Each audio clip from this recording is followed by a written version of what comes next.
अल्लाह के नाम से इब्तिदा है। दोस्तों, आज मैं आप लोगों के लिए लाई हूँ टमाटर की पटाखा चटनी। तो जैसा ये नाम है वैसे ही ये चटनी चटपटी और चटखारेदार पटाखा चटनी है। तो इस गर्मी के मौसम में आप चिकन मटन सब छोड़ें और बना लें ये चटनी। मेरी गारंटी है, मैं गारंटी से कहती हूँ कि अगर आपने एक दफ़ा ये चटनी बना ली तो आप हर रोज़ इस तरह से चटनी बनाएंगे। तो चलें स्टार्ट करते हैं बनाना।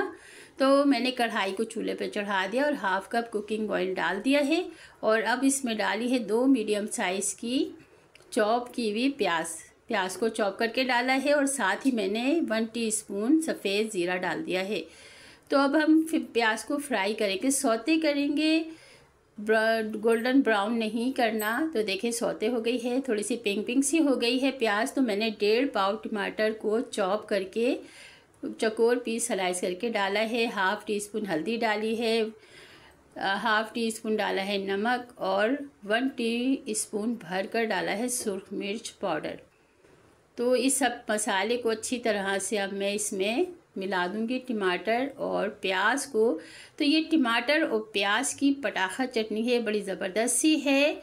तो अब ये टमाटर को मेल्ट होने के लिए मैं 5 मिनट के लिए कवर करके रखूँगी। तो 5 मिनट हो गए हैं। देखें टमाटर और प्याज अच्छी तरह से मेल्ट होके यकजान यानी कि एकदम बिल्कुल मिक्सअप हो गए हैं। तो अब इसको अच्छी तरह से मैं भून लूँगी। तो दोस्तों, मेरी वीडियो को यहाँ तक आप पहुँच गए हैं तो मेरी वीडियो को लाइक भी कर दीजिए और शेयर कर दीजिए, और जिन्होंने मेरा चैनल सब्सक्राइब नहीं किया है सब्सक्राइब कर दीजिए। तो मैंने डाल दी हैं तकरीबन 7 से 8 हरी मिर्चें चौकोर पीस काट कर। तो दोस्तों, ज़बरदस्त सी और मज़ेदार सी ये चटनी तैयार हो चुकी है। तो मेरी ये रेसिपी कैसी लगी, अच्छी लगी तो लाइक कर दीजिए। तो मिलते हैं एक और अच्छी सी रेसिपी के साथ। अल्लाह हाफिज़।